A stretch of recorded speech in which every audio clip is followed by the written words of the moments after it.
Detective, starring Brady Willow, Kylie DiMaggio, Brooke Landsman, Austin Riley Shields, Gabby Granado, and Logan Steed as Hercule Poirot in The Case of the Careless Victim. Monsieur? Huh? Is this a cause of room renting apartment HBC? Well, we got something to rent, yeah. Ah, là, ça with rent an apartment? Who has it? Do not jest with me. I believe I sent my dossier. I left it for you to read. Oh, all right. Please read it. Gentleman desires a bright, sunshining apartment of a reasonable quietness near the heart of the city. Should be furnished with utmost charm, French provincial if possible. Prices of no consequence as long as it is very reasonable. Please communicate with me at the Hotel Windsor, Hercules, P-O-I-R-O-T, Poirot. No, monsieur. The name is Poirot. Hercule Poirot. Well, I wish you luck, Mr. Poirot. Finding an apartment is not a matter of luck, monsieur. It is a matter of employing the little graces. If you can find an apartment for me, please do me the kindness to inform me. Sure, you'll do something for me. And what is that? If you can find an apartment for me, please do the kindness to inform me.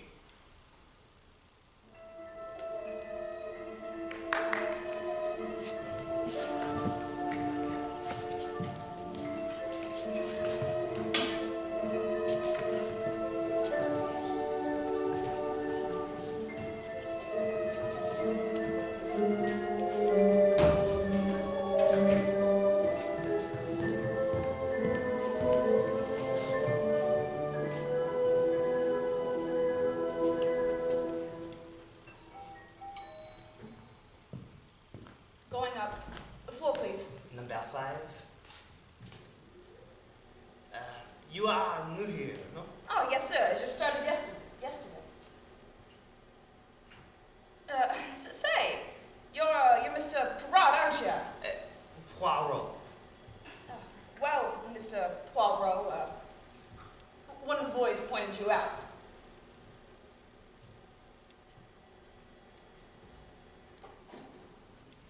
Here you are, 5th floor.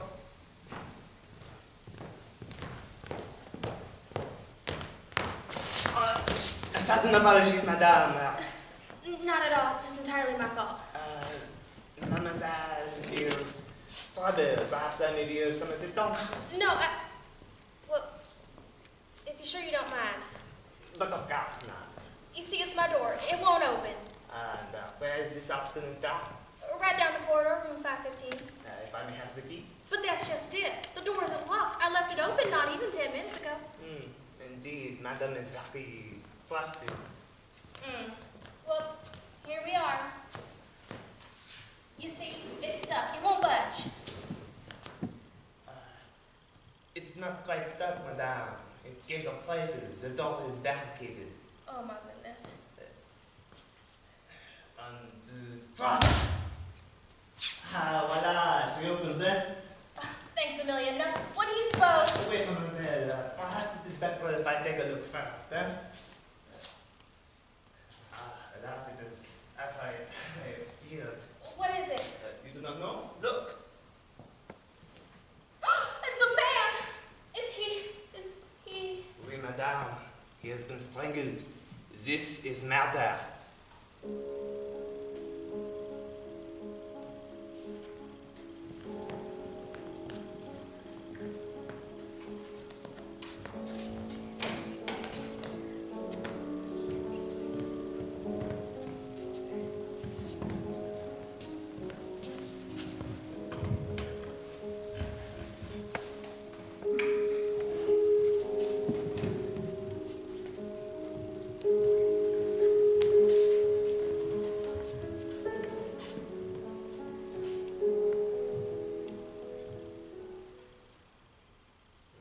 Madame, I must compliment you on your color.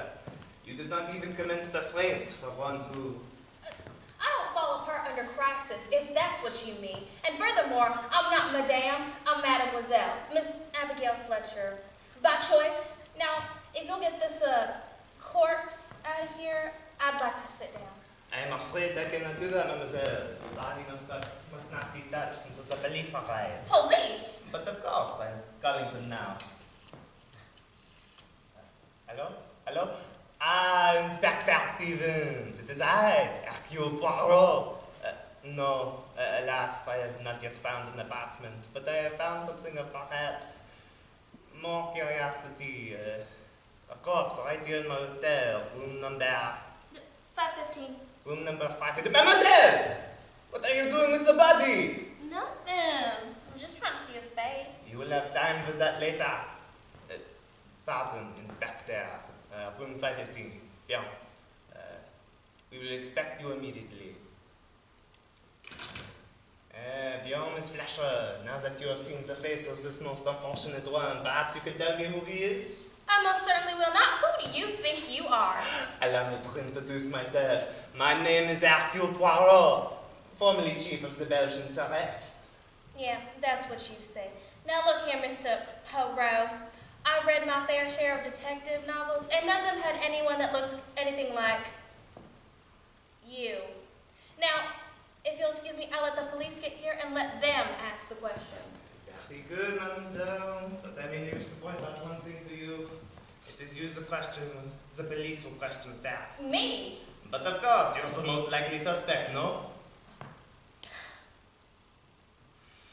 Well, all right. What do you want to know? First, what are you doing here?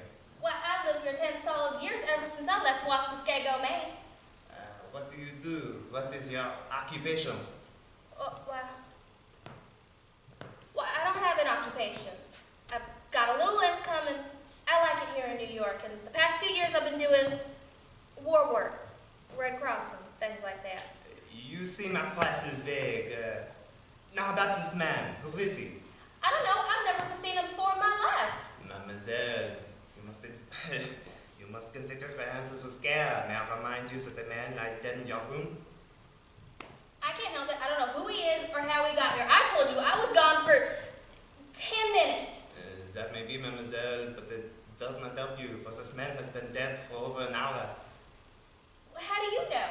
If you will touch the body, you observe it beginning to cool. And if you left only 10 minutes ago, your situation is indeed grave, for this man has been already dead. Mademoiselle, it's okay. Fortunately though, you deal with Hercule Poirot, who goes one step beyond the obvious. You see, this man was not murdered in your room. He was murdered in the room overhead. But why? Why kill him upstairs and leave him on my doorway? And that we shall discover in due course.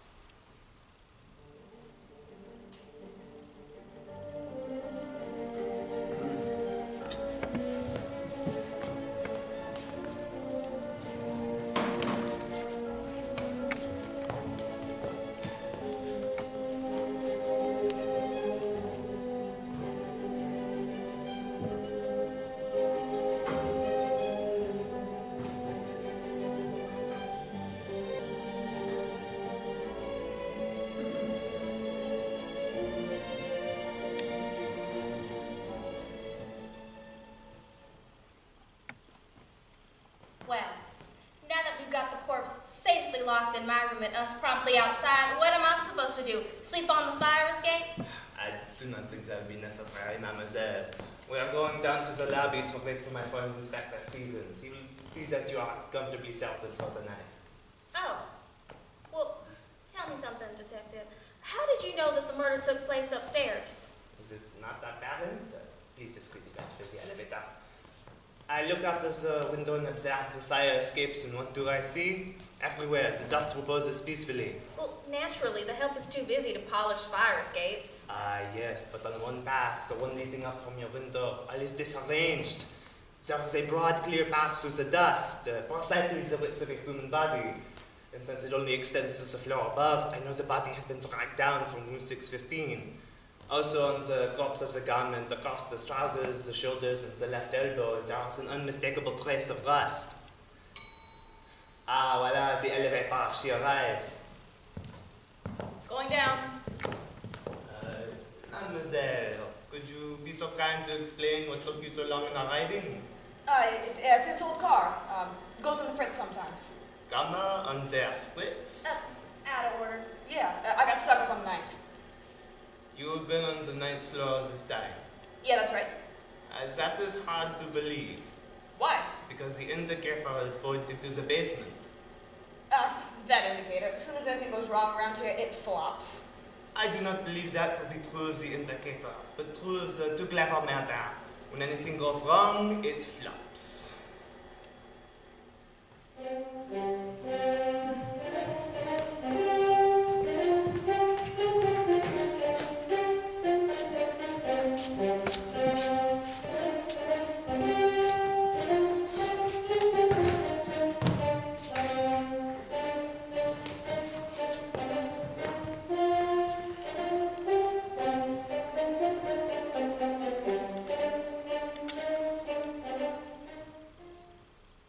Inspector Stevens, that is the situation. A man strangled to death in one room and dragged down the fire escape to another. Poirot, if this body is the person I think it is, the commissioner will have my head. Pardon, mon ami, you seem agitated. And we were warned, too. I assigned my best man to guard him, the smartest cop on the force, Sam Trimble. Good Lord, Poirot, there'll be an international scandal. Excuse me, mon ami, who is that figure of international importance? Parrish, Jonathan Parrish. Parrish. Ah, Parrish, oui, the name rings a bell.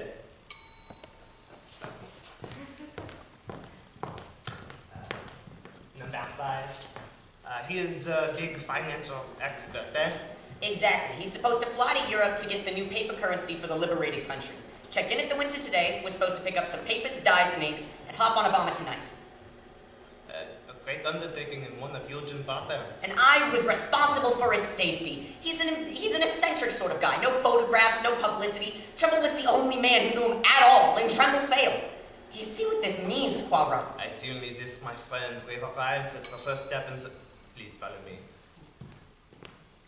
We have arrived as the first step in the solution of this distressing murder. For now, we know the motive. Here we are. I'll never live this down. You exaggerate, mon ami. Even the greatest of men fail. Regard, Inspector. Use your gobs. Well, they certainly did a number on thunderation. You are surprised. Poirot, do you realize what's happened? But of course, it is not Jonathan Parrish who has been murdered, but your own faithful policeman, Sam Trimble.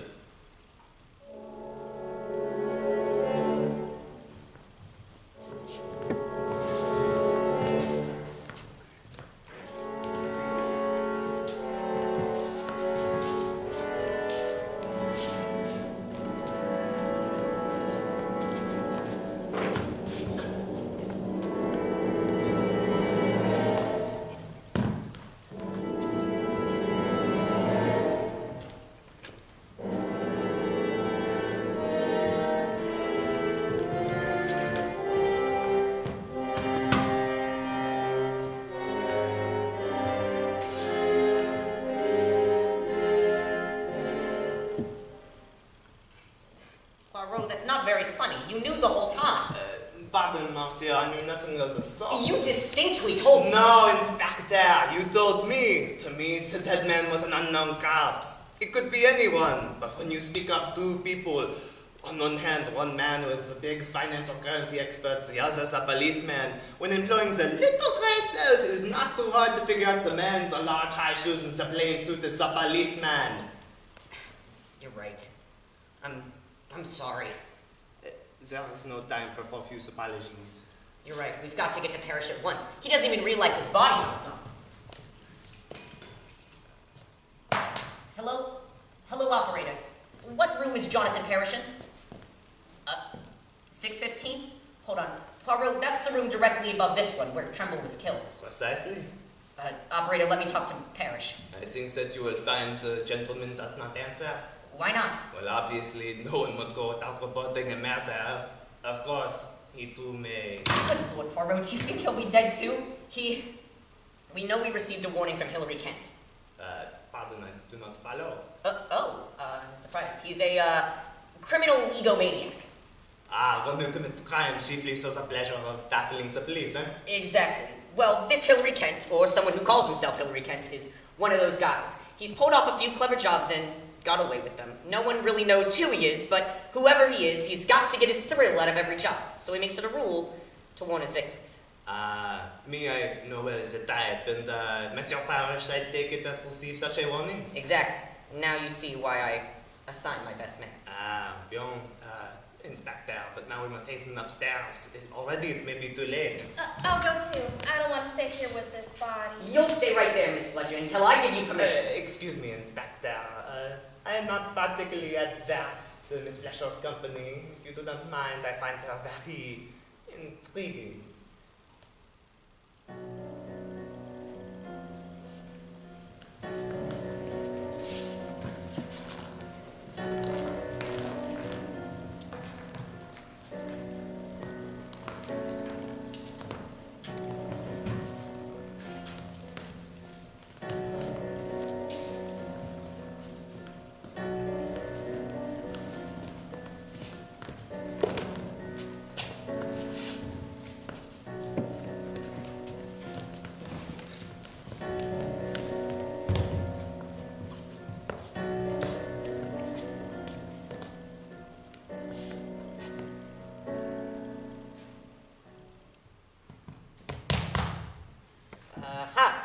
No answer. But of course, you did not expect the murderer to sit and wait for us, did you? You must employ the pass key. Now, Miss Fletcher, you're not to touch anything. Oh, it's perfectly all right. I'm wearing gloves. Inspector, I have seen no fingerprints. I do not think you will find any. Hilary Kent, or whoever the killer may be, is too clever to leave any such traces. That may be true, but I don't want to even lose the tiniest clue. Beyond Inspector, good approach. We will find many interesting things about Parrish while we are here. Well, he certainly gets around a lot. Oui, the labels on his luggage are from the four corners of the earth. Mrs. Fletcher, I told you not to touch anything. For goodness sakes, it's only a book. But books may be of great significance. This one, for example, it is a priceless stamp album. All its stamps, almost perfect, everything in its place, except for this, the Guatemalan blue. Put your hands up! All of you! Don't move! I said don't move! Sir, we will not dispute the authority of your gun. Mister, you can't get away with this. Put your gun down and talk fast. Who the devil are you? Inspector, I think you will find this is the man we are looking for. Jonathan Parrish. That's just who I am. Alright, speak up. Which one of you is Hillary Kent? Hillary Kent? Yeah! Now, Mr. Parrish, you got this all wrong. I'm Inspector Stevens, Homicide School. This here is Hercule Poirot, the famous Belgian detective. So you say? You don't much look like policeman to me, especially the squirt with a stupid mustache. Hey! You would just stay right there until I check on you.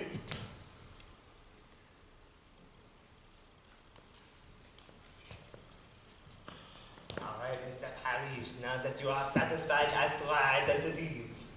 Well, I've heard of you, of course. You're supposed to be the greatest French detective in the world. Always people say that about me, but it is not entirely true. I am not French, I am Belgian. Huh. Well, I'd wish you'd all get out of here and leave me alone. But I'm expecting my daughter. I don't want her walking into a room full of policemen.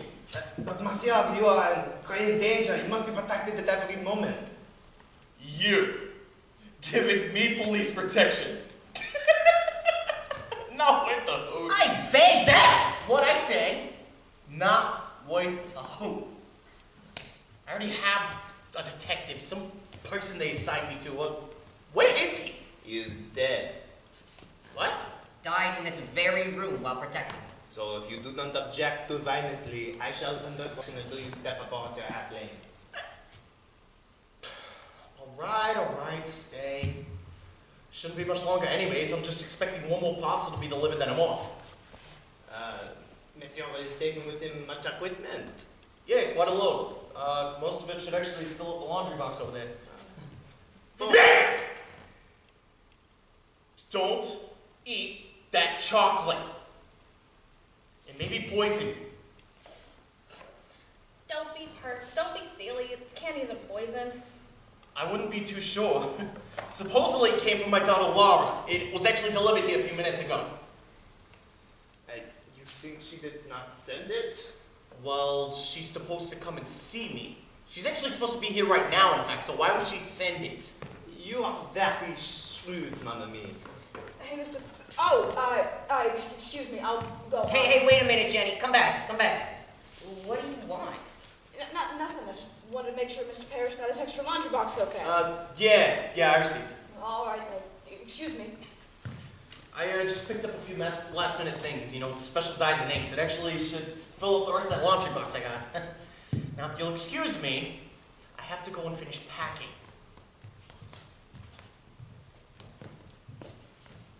Crusty old bird, ain't he? Well, how would you be if you knew someone was out to get you? That explains it, then. He is irritable and nervous. What does that mean? It explains why he wears upon his legs a particular pair of socks, one which is green and the other brown. Well, if the man wants to be eccentric, let him be. I've still got a murderer to catch. You two want to come along? I'm sorry, Inspector. I have attached myself to Monsieur Parrish. Come in. Inspector, one of the men found this on the sidewalk outside the hotel. Oh, Thought you might want to take a look at it before turning it into the lost and found. right, Brady. Thanks. Looks like a women's purse. Usual assortment of stuff. Purse, self-change, keys, perfume. What do you make of it, Poirot? Sacre bleu! What is it? These initials, LP. Monsieur Parrish! Yeah, What did you say the name of your charming daughter was? Laura. LP, Laura Parrish. Hey, Poirot, where are you going? I have a little idea. Miss Fletcher, please do accompany me. What about Mr. Parrish? You were so attached to him. I have momentarily become detached from him. I leave him in your care. Protect him with the apple of your eye, Miss Fletcher.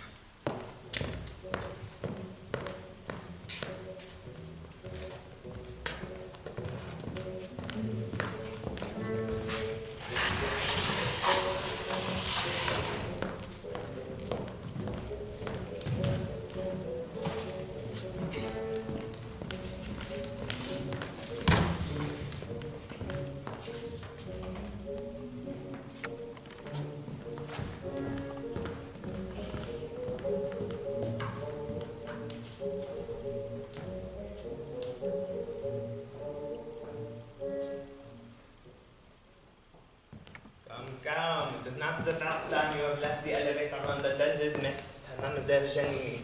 Come along. Mr. Poe, you're wasting your time here in the basement, believe me. Nevertheless, it interests me. Please the lights away. There's nothing down here, just a lot of trash cans. Oh, one moment. What is that? That's where they keep the soiled laundry. You're not going to find anything in there. We shall take a brief glance anyways, eh? There, you see?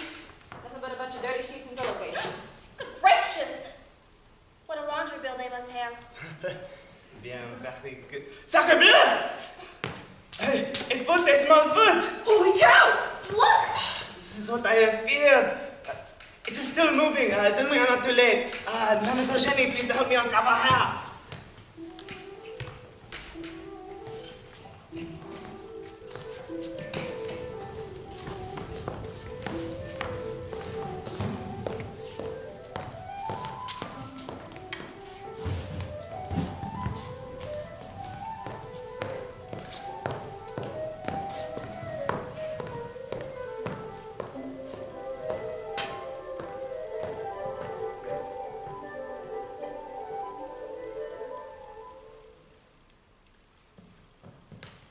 Honestly, Mr. Furrow, that's all I know. I was walking down the street towards the hotel, and just as I passed the alleyway, I was pulled in. I tried to scream, but something was pressed over my mouth, then nothing. Miss Parrish, chloroform. Had you seen the face of your assailant, you would have seen it again. Miss Parrish, you are very fortunate. Another second under those linens and the room of your father. Inspector Stevens, we have found Miss Parrish. Oh, well, that's a relief. Come in. I was worried, Poirot, that you'd come in with a body. How'd you manage to find him?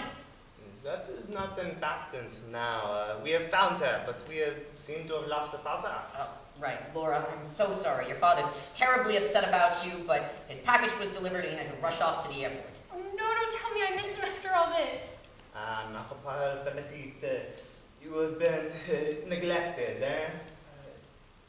Miss Fletcher, your room should be free of corpses. Please take Miss Parrish downstairs and extend to her the first aid. Come along, Laura. Thank you. Inspector Stevens, I hope you do not later have cause to regret that you left Mr. Parrish unguarded. Oh, he'll be all right. Besides, I still got my own job to do here, though. Frankly, I'm in a complete fog. I can't make head or tail of any of this business. No, Inspector. The heads and the tail we have. What? Yes, it is only a matter of fragment of the middle we still lack. Well, who is it then? Hey, where are you going? To check on Miss Parrish. Also to phone the airport to see that Mr. Parrish is well taken care of. Au revoir.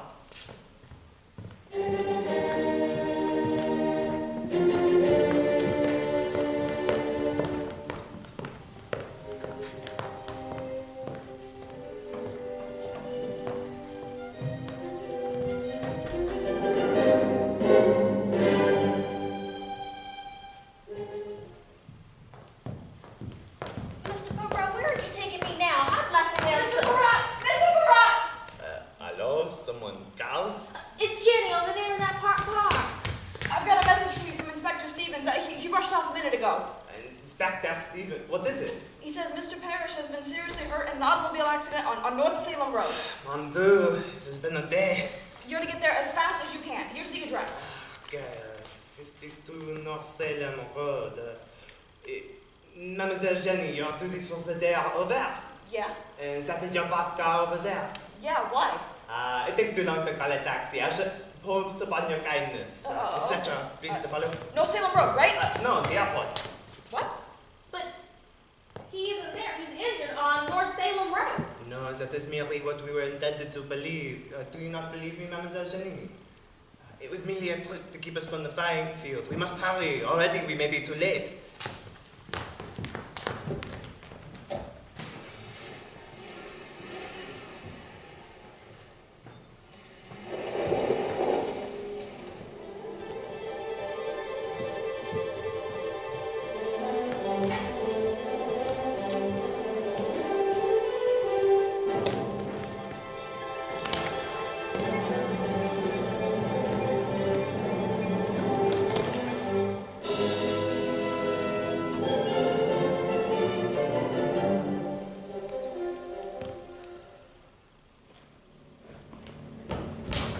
Well, there's the plane, but I don't see anything amiss. Exactly. Sounds. Parrish, large as life. Yep, that's him, all right. Both of you, follow me. Monsieur Parrish! Oh, Monsieur Perrault. My daughter, is she? She is at the hotel resting. She has had a small misadventure, but she is fine. Oh, thank heavens. You are relieved. Am I? I don't know if I'd be able to get on the plane if I didn't know. Well, thankfully I didn't have to. Flight's been delayed. Poirot! Inspector Stevens, I knew you would not fall into the trap. Yeah, but as usual, you beat me to it. I was halfway down to North Salem Road before I realized what was cooking. Very good, Inspector. But as you can see, Monsieur Parrish is safe and sound. Perhaps the bomber should be inspected for sabotage. Good idea. Also, how about the entrance is guarded?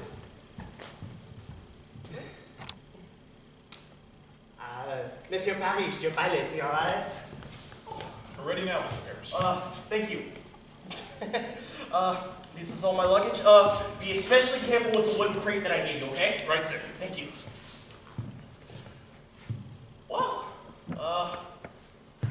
Inspector Stevens, hate to admit it, but you've been a very big help. Yeah, of course. Happy landings. Yeah. Miss Fletcher, Goodbye, sir. Monsieur Perrault, must admit it's been an honor. Yeah.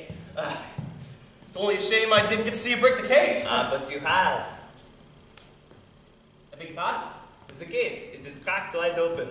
Inspector, meet the man Hilary Kent, to whom you have just wished bon voyage.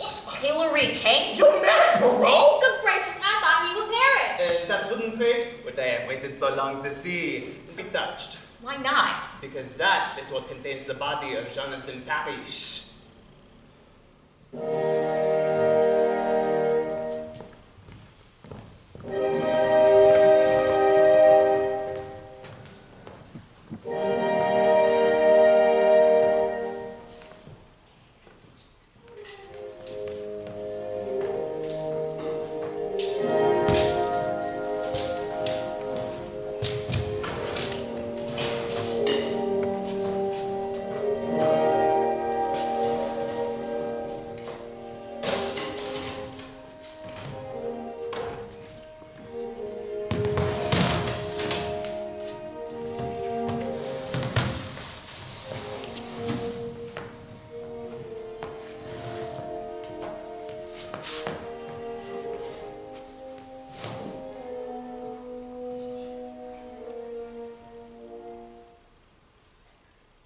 This is a charming restaurant, neighbor. The planes above circling about give you the feeling of flying, no? This feeling I've got, if this is what flying gives you, keep me from it. Miss Fletcher, do not worry. I too do not like murder. Inspector Stevens, is everything taken care of? Yeah, they're taking away Kent now. Then perhaps you will join us for some supper. No, I actually just came by to ask a couple of questions. For example? When did you discover that Kent was impersonating Parrish? Almost immediately. We enter the room of Monsieur Parrish, and what do we find? An amazing paradox. On one hand, we have a man who is an ardent stamp collector, his album in perfect order, every stamp, every shade of stamp in its proper place, except for one, the Guatemalan blue, reposing among the American Swiss and stamps. And later, when we see Monsieur Parrish, and he's wearing one sock that is brown, and the other, which is green, I am sure the man in the room is colorblind. And therefore not Parrish the stamp collector? No. More importantly, not Parrish, the currency expert. The man who is to choose the shades and the colors for the new paper currency. And if the man in the room is not Parrish, who is he? Well, obviously Hillary Kent. Well, then why didn't you arrest him right away? One cannot prove a murder without a body, and I was sure Monsieur Kent would lead us to it. But then you weren't guarding him, you were watching him. Precisely. Well, you weren't so smart. When you weren't watching, he could have gotten away on that plane. But of course not. When I called the airport, it was to make sure that the plane would not leave without my word.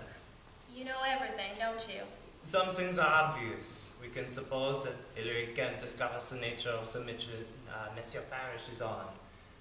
He goes to Parrish, removes Parrish, flies to Europe as Parrish, takes the papers, the formulas, and the dies, and turns them into the proper authorities, and then, at a moment's just, reaps a huge counterfeit currency. You understand what I am saying? Jumping codfish, the man must be mad. Perhaps, but he's also a genius, eh? He finds out where Parrish is staying at the Hotel Windsor in the room 615. He knocks on the door, Parrish admits him, and at once he is strangled to death. But the bodies, that must be put somewhere where it would not be found. So there's only one thing to do then. Hide it in the packing crate, which is exactly in the room, and take the body to Europe. Hold on, then you were just guessing where the body was. No, Inspector. There was proof in the room. You remember when Mr. Parrish was packing his stuff in that box? He says, "These are some new dyes and inks I've just bought," he says to us, "which I have only now just purchased." Obviously, that is a lie. On such a mission, one does not purchase supplies at the very last minute.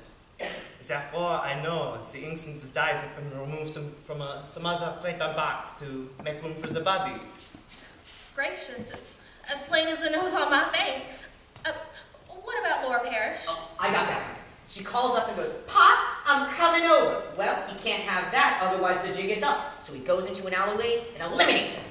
Right, bro? Precisely. As for poor Sam Tremble, he knows Parrish. He has been with him. So when he knocks on the door and Kent comes up, Kent kills him because he's asking too many questions. That being said, there is nowhere to put the body, so he drags him down the fire escape to Miss Fletcher's room. That was his first mistake. He never should have started up with me. I think that's the ward wagon pulling up. Mademoiselle Fletcher, may I ask you some questions of a personal nature? Far away. You are not right now engaged in a business enterprise, are you? No. And you are good with your shorthand and the typewriter? What? Yes. Bon, Miss Fletcher, I find you very intelligent and amusing, a very rare combination. And I am also in need of a secretary. Why, Mr. Perot? But you do not employ the little pesos as to the best benefit. So if you are not adverse. Mr. Perot, for years I've been devouring detective stories, and you ask me if I'm interested? Chief, you've got yourself a secretary. Well, that about winds up the case. They're taking away Kent now. That not exactly. Monsieur Kent, did he reside anywhere? Yeah, we got a lease on for him in Gramercy Park. And that is a good neighborhood. Yeah, right. Swell, right in the heart of the city. Why do you ask? I do not think Monsieur Kent will be using that apartment for quite a time. But you see, I have need for it. It is like I have said, in New York, it is not a matter of luck to find an apartment. You only need to solve 2 murders.